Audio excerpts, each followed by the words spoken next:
Good morning बच्चों। आज हम लोग भूगोल के चौथे अध्याय के अंतर्गत कृषि नामक टॉपिक पर अध्ययन करेंगे।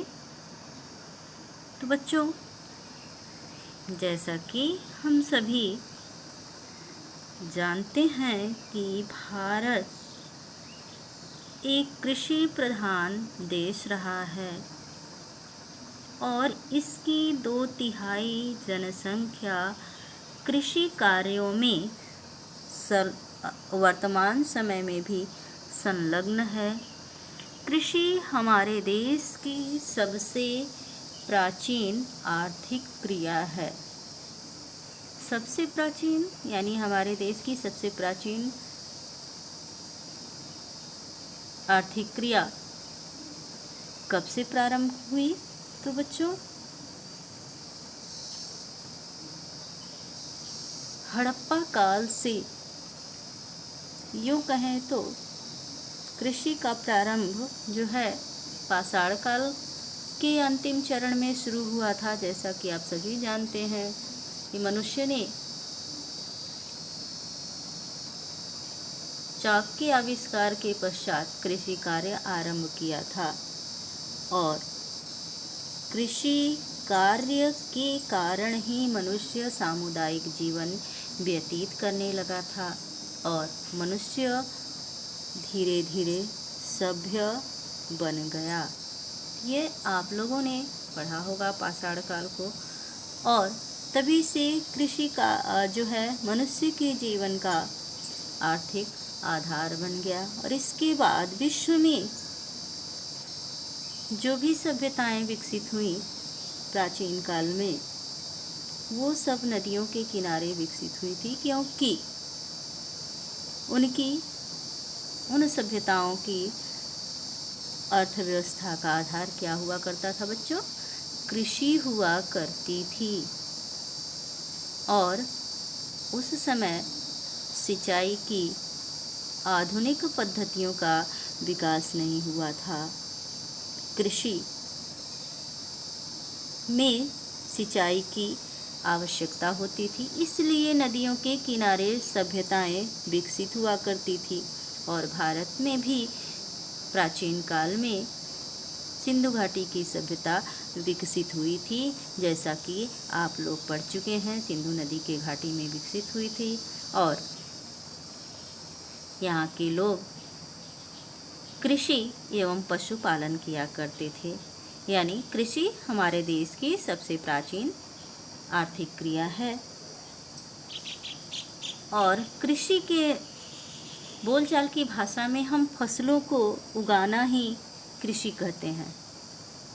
जैसा कि हम सभी गांव से बिलोंग करते हैं या शहर से भी बिलोंग करते हैं, तो भी हमने देखा है कि किसान खेतों में काम करते रहते हैं, विभिन्न प्रकार के फसल उगाते हैं, विभिन्न मौसमों में उगाते हैं और खेतों में निराई, गुड़ाई, मड़ाई, सिंचाई आदि कार्य में संलग्न रहते हैं किसान अपने परिवार के साथ। ये आपने सभी ने देखा है बच्चों।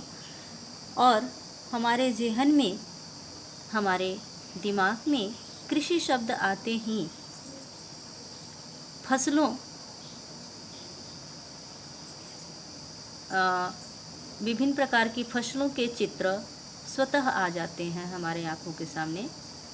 तो हम बोलचाल की भाषा में, आम भाषा में केवल फसल को, विभिन्न प्रकार की फसलों को अपनी आवश्यकता के अनुसार मनुष्य द्वारा उगाए जाने को ही कृषि कार्य समझते हैं। किंतु बच्चों, भूगोल में केवल विविध प्रकार के फसलों को उगाया जाना ही कृषि नहीं कहा जाता है, बल्कि इसके अंतर्गत क्या क्या आता है?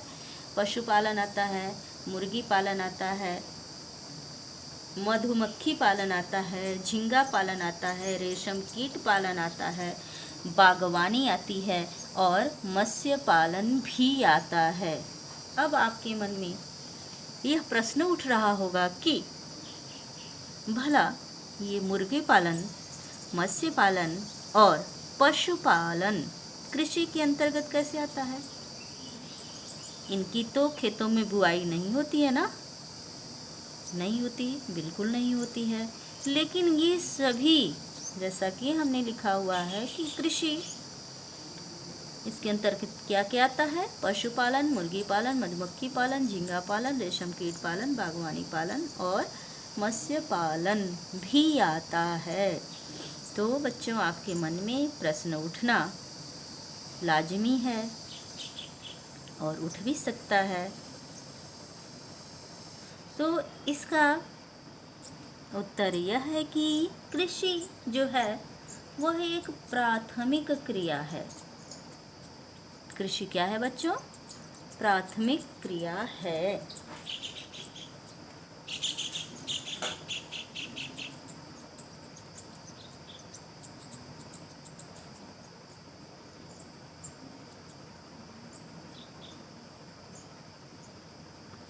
और ये जितने उद्योग हमने, ये उद्योग धंधों के आधार हैं, जैसे पशुपालन, मुर्गी पालन, मधुमक्खी पालन आप लोगों ने देखा होगा।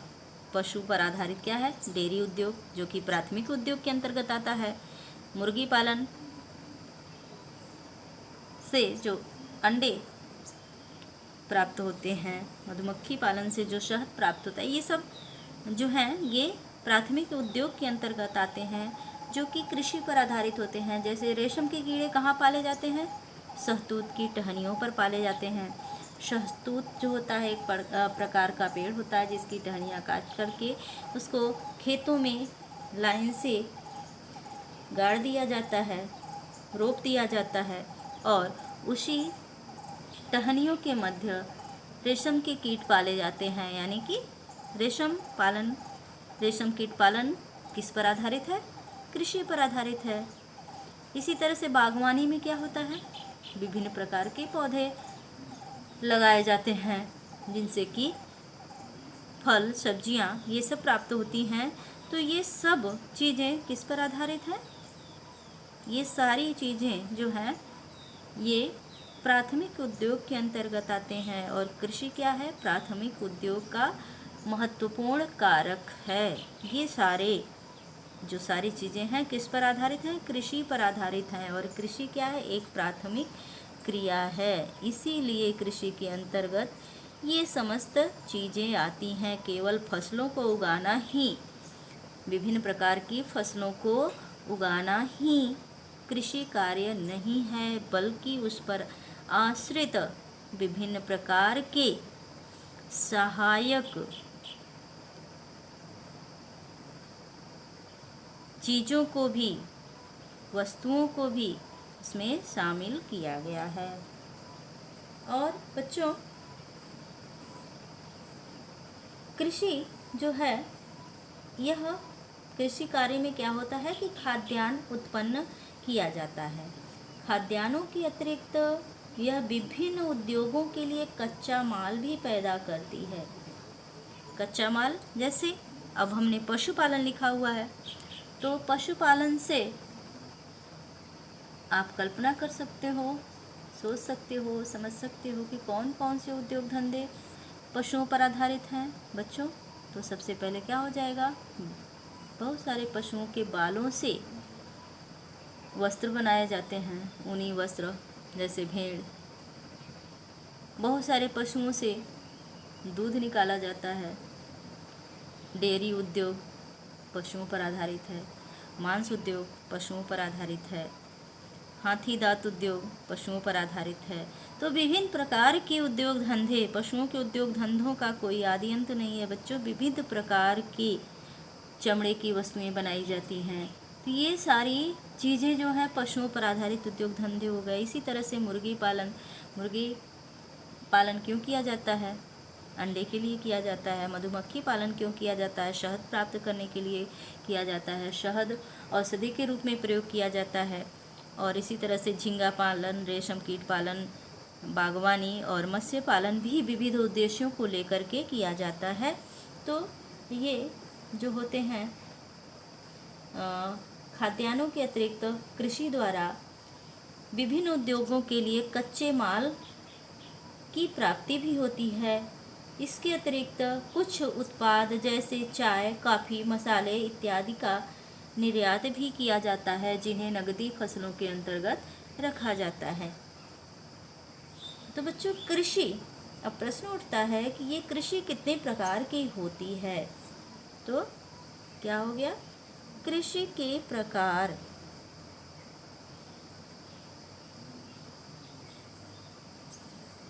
आप लोगों ने छोटे क्लास में पढ़ा होगा कि कृषि मुख्यतः दो प्रकार की होती है, निर्वाह कृषि और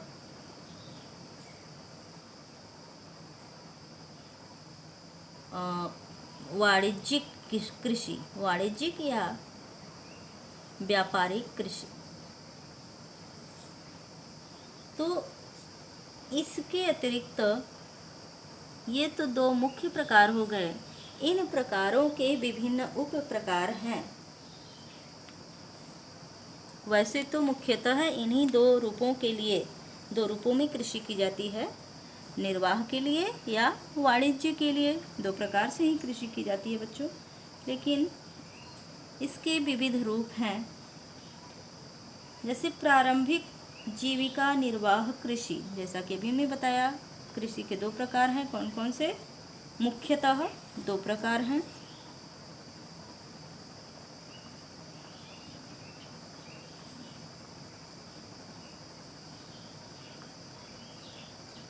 पहला है निर्वाह कृषि और दूसरा है वाणिज्यिक कृषि।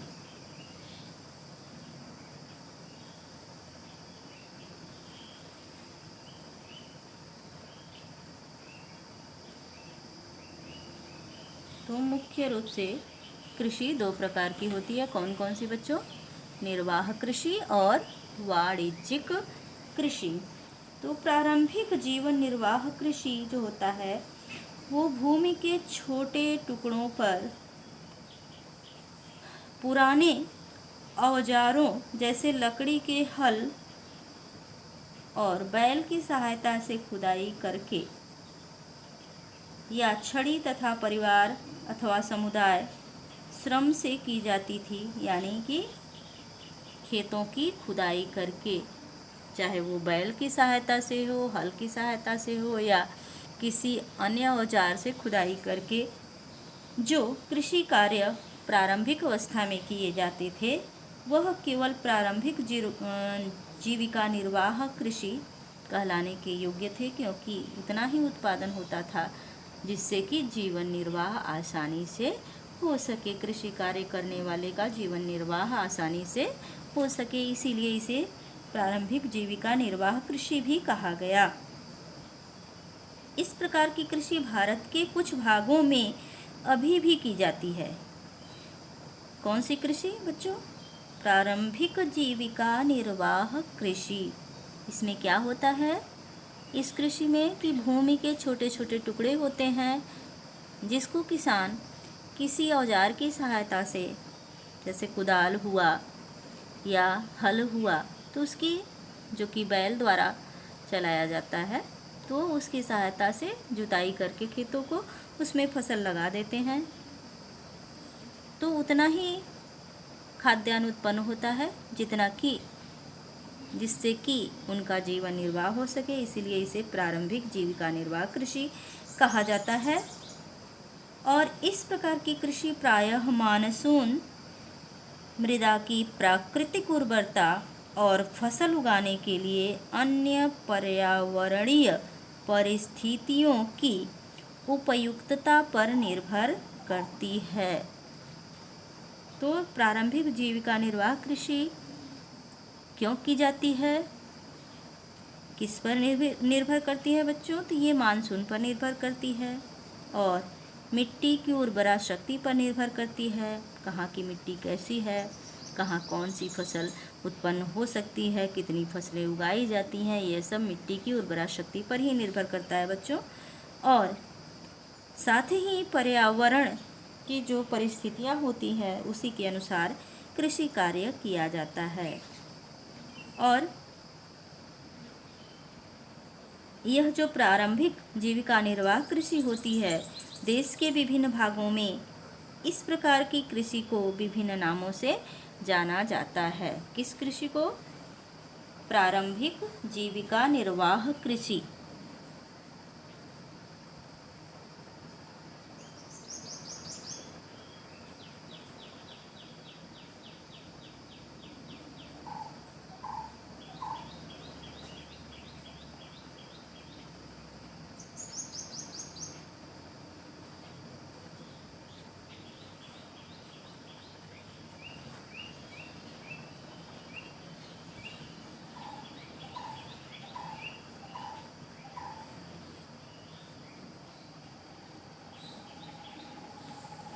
तो प्रारंभिक जीविका निर्वाह कृषि, जैसा कि अभी हमने बताया कि केवल आवश्यकताओं की पूर्ति के लिए मनुष्य जो कृषि कार्य करता है उसे प्रारंभिक जीविका निर्वाह कृषि कहते हैं। और प्रारंभिक जीविका निर्वाह कृषि के लिए मिट्टी की उर्वरता शक्ति और मानसून तथा पर्यावरणीय परिस्थितियां उत्तरदायी होती हैं और यह देश के विभिन्न भागों में की जाती है और इसे विभिन्न नामों से, भागों के अनुसार ही विभिन्न नामों से भी जाना जाता है।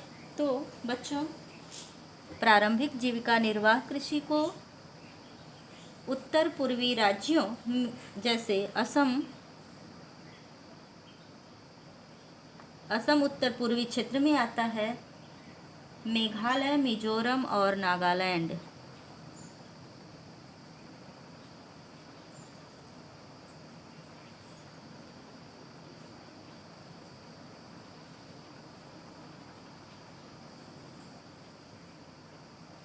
ये उत्तर पूर्वी राज्य हैं, जैसा कि आपने मैप भरते हुए इनकी स्थिति को देखा होगा।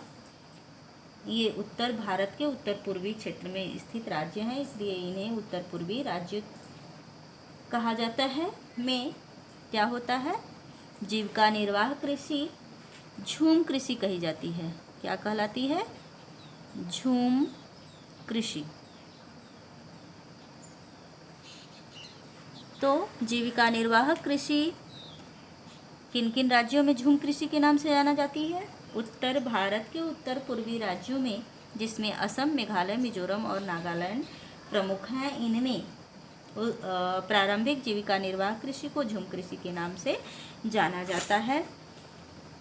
और मणिपुर, पालम और छत्तीसगढ़, मणिपुर, पालम और छत्तीसगढ़ में, छत्तीसगढ़ अंडमान निकोबार,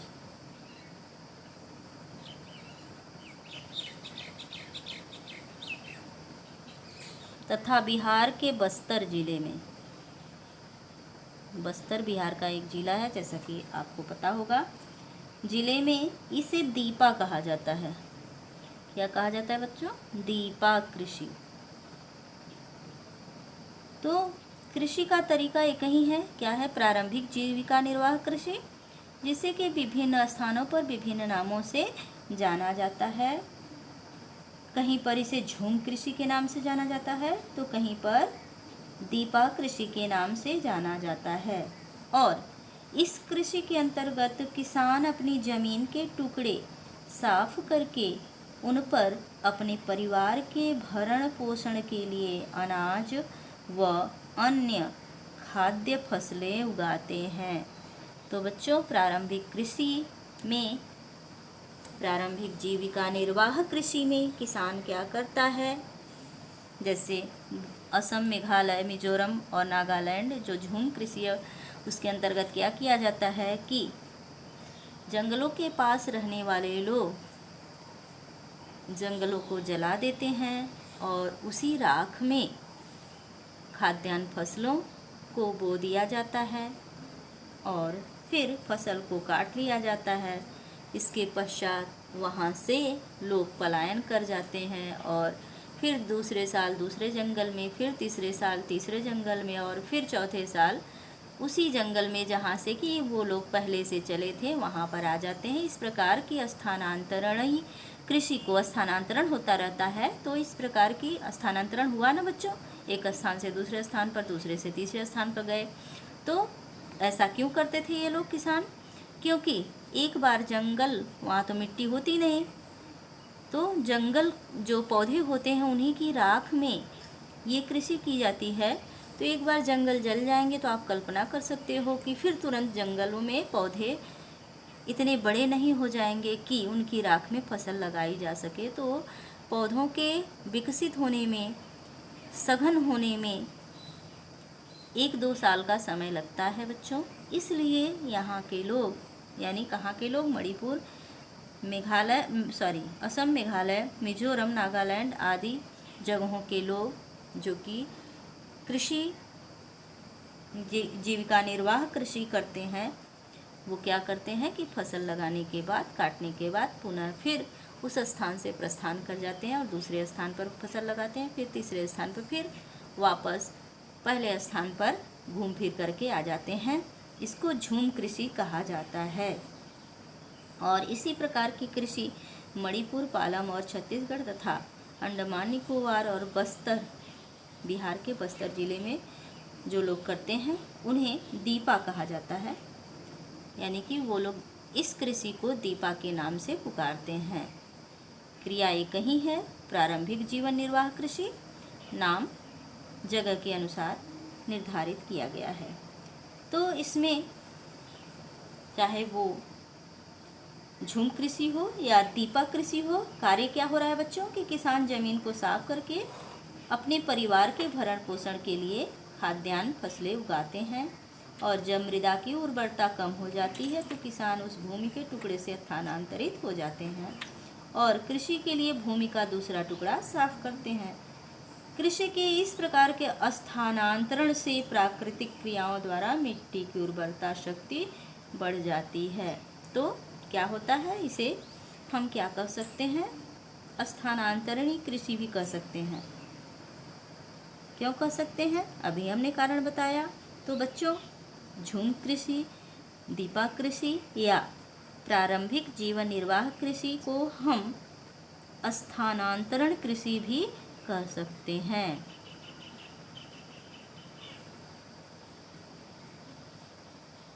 ये कृषि का कौन सा रूप है? स्थानांतरण कृषि का रूप है, इसलिए इसे हम स्थानांतरण कृषि भी कह सकते हैं। जैसा कि अभी हमने बताया कि एक स्थान से दूसरे स्थान पर, दूसरे स्थान से तीसरे स्थान पर, तीसरे से चौथे, और पुनः घूम फिर करके पहले स्थान पर आ जाना और कृषि कार्य करना। और स्थानांतरणीय कृषि का फायदा क्या है बच्चों, लाभ क्या है कि मिट्टी की उर्वरा शक्ति बढ़ जाती है। चूँकि किसान उर्वरक अथवा अन्य आधुनिक तकनीकी का प्रयोग नहीं करते थे, उनको पता ही नहीं होता है, उनके पास आधुनिक संसाधन उपलब्ध भी नहीं होते हैं, इसलिए इस प्रकार की कृषि में उत्पादकता कम होती है। केवल उतना ही उत्पादन होता है जिससे कि वे अपने परिवार का भरण पोषण कर सकें। इसीलिए इस कृषि को प्रारंभिक जीविका निर्वाह कृषि की संज्ञा दी जाती है, जिसे कि एक बार पुनः स्मरण दिला दे रहे हैं कि जिसे झूम कृषि पूर्वोत्तर राज्यों में झूम कृषि के नाम से जाना जाता है और अंडमान निकोबार द्वीप समूह में तथा छत्तीसगढ़ में और बस्तर जिले में दीपा के नाम से जाना जाता है। और इस कृषि की पद्धति स्थानांतरणीय होती है, इसीलिए इसे स्थानांतरण कृषि भी कहा जाता है। और इस कृषि की प्रमुख विशेषता क्या है बच्चों की भूमि की उर्वरा शक्ति बनी रहती है और इस कृषि में किसानों द्वारा आधुनिक उर्वरकों या अन्य तकनीकी का प्रयोग नहीं किया जाता है। यह कृषि प्राकृतिक प्रक्रियाओं द्वारा उगाई जाती है, की जाती है। तो ये इसकी विशेषता है बच्चों। दूसरा कृषि का जो रूप है वह है गहन जीविका कृषि। क्या है? गहन जीविका कृषि। अब गहन जीविका कृषि क्या है? इस प्रकार की कृषि उन क्षेत्रों में की जाती है जहां भूमि पर जनसंख्या का दबाव अधिक होता है। यह श्रम गहन खेती है, यानी कि इसमें श्रम अधिक लगता है, और जहां अधिक उत्पादन के लिए अधिक मात्रा में जैव रासायनिक निवेशों और सिंचाई का प्रयोग किया जाता है। साथ ही भूस्वामित्व में विरासत के अधिकार के कारण पीढ़ी दर पीढ़ी जोतों का आकार छोटा और अलाभप्रद होता जा रहा है, और किसान वैकल्पिक रोजगार न होने के कारण सीमित भूमि से अधिकतम पैदावार लेने की कोशिश करते हैं। अतः कृषि भूमि पर बहुत अधिक दबाव है।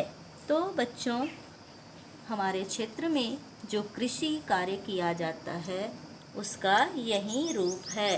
कौन सा रूप? गहन जीविका निर्वाह कृषि। क्यों? ऐसा क्यों होता है? क्योंकि जोत जो होती है हमारी छोटी होती जा रही है। और ऐसा क्यों हो रहा है? क्योंकि जमीन उत्तराधिकार के नियम के कारण बढ़ते जा रहे हैं, और उर्वरक जमीन पर जनसंख्या का बोझ बढ़ता जा रहा है, और कम भूखंड पर अधिक उत्पादन के लिए किसान द्वारा अत्यधिक उर्वरकों का प्रयोग किया जाता है, सिंचाई का प्रयोग किया जाता है, जिससे कृषि की उर्वरकता शक्ति, भूमि की उर्वरता शक्ति भी कम हो रही है, कृषि उत्पादन कम हो रहा है।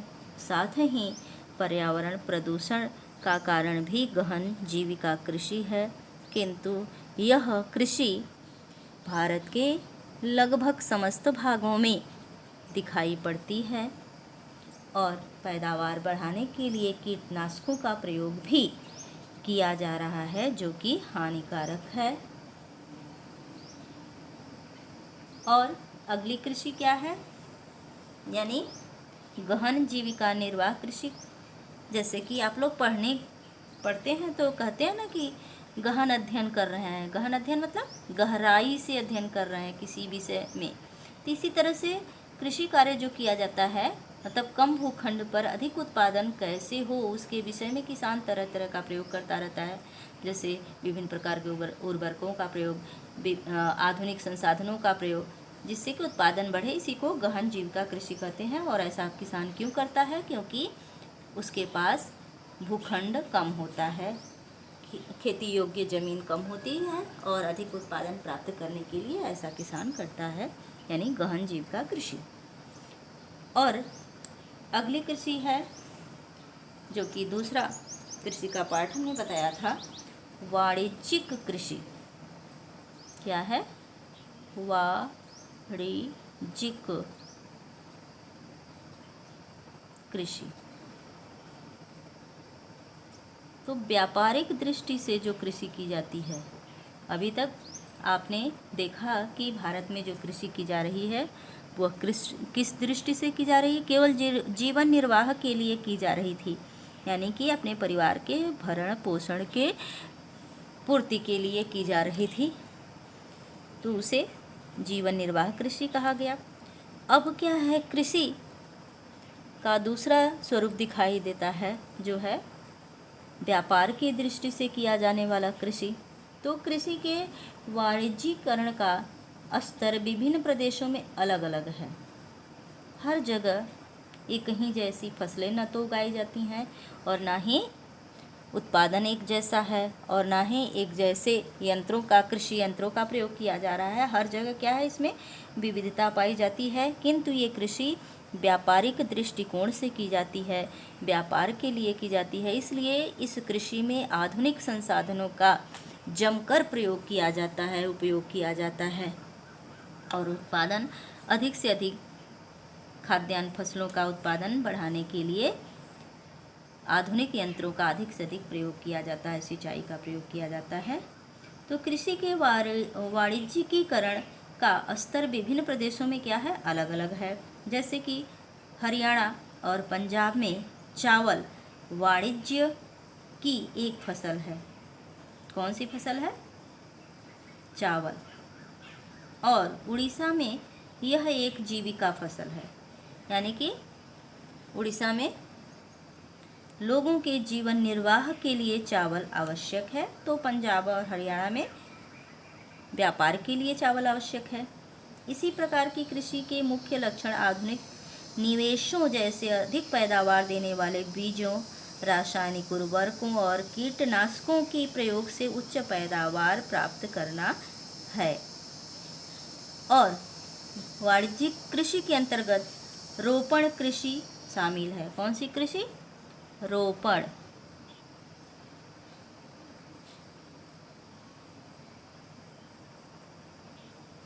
रोपण शब्द से अर्थ निकल रहा है जैसा कि रोपना। रोपना किसे कहते हैं, धान क्या होता है, आपने अपने क्षेत्र में देखा होगा धान की रोपाई, सुना होगा कि क्या हो रही है, धान की रोपाई हो रही है, यानी कि पौधों को एक स्थान से उखाड़ करके दूसरे स्थान पर गाड़ा जाता है, इसमें लगाया जाता है। तो बच्चों रोपण कृषि भी एक प्रकार की क्या होती है, वाणिज्यिक कृषि होती है। इस प्रकार की खेती में लंबे चौड़े क्षेत्र में एकल फसल बोई जाती है। रोपण कृषि में क्या होता है कि लंबे चौड़े क्षेत्र में एक ही प्रकार की फसल बोई जाती है।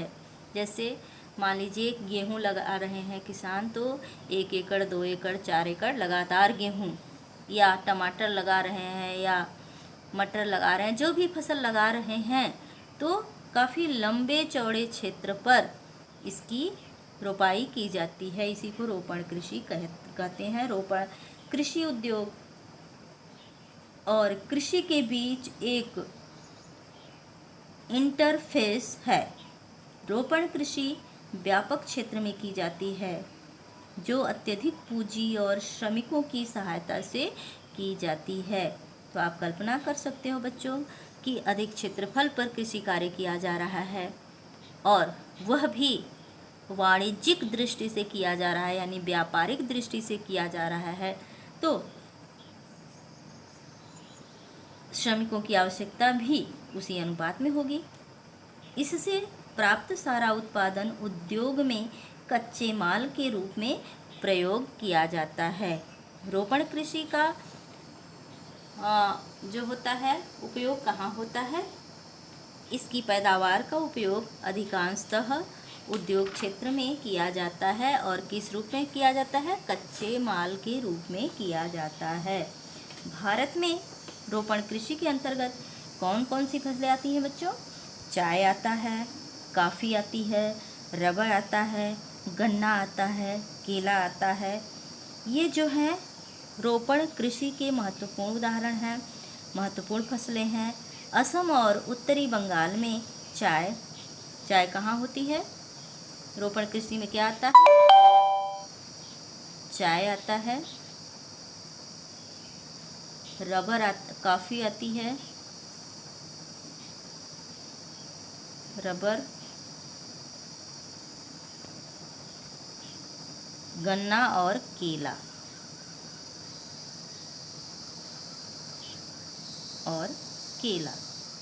ये कौन सी फसल है, रोपण कृषि की फसल है। और चाय कहाँ अधिक होता है, चाय उत्पादन असम और उत्तरी बंगाल में।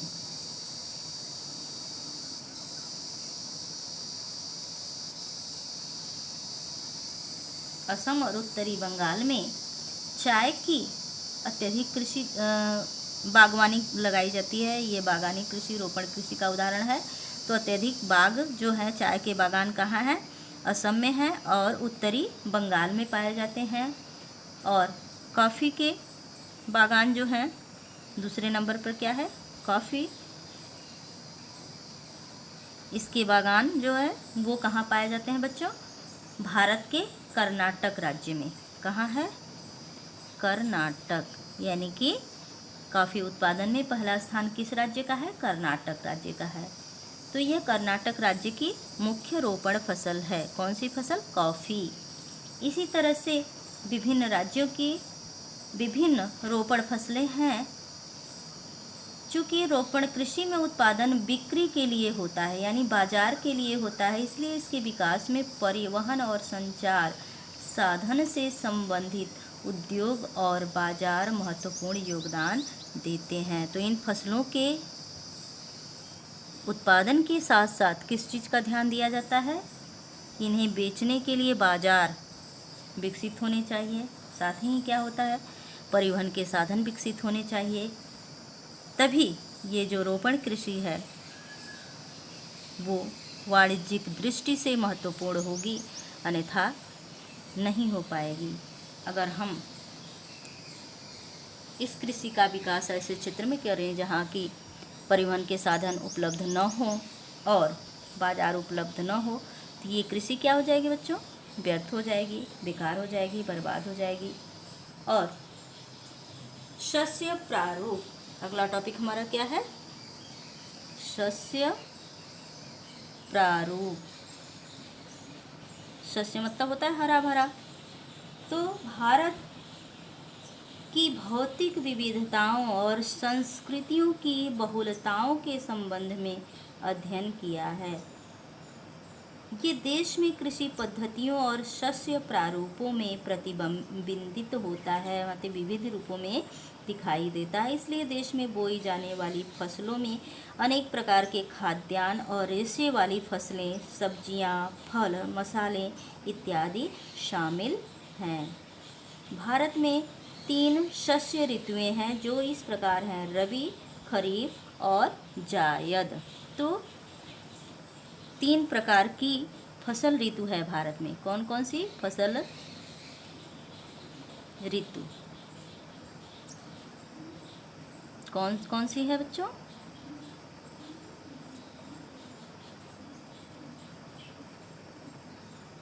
रबी, खरीफ और जायद।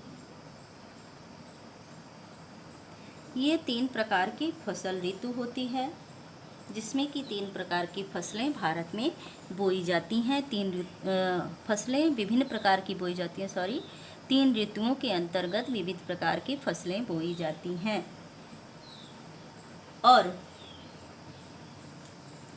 ये रबी, खरीफ और जायद की जो फसलें हैं, ये कब बोई जाती हैं, कब काटी जाती हैं, इसके विषय में हम अगले वीडियो में प्रकाश डालेंगे।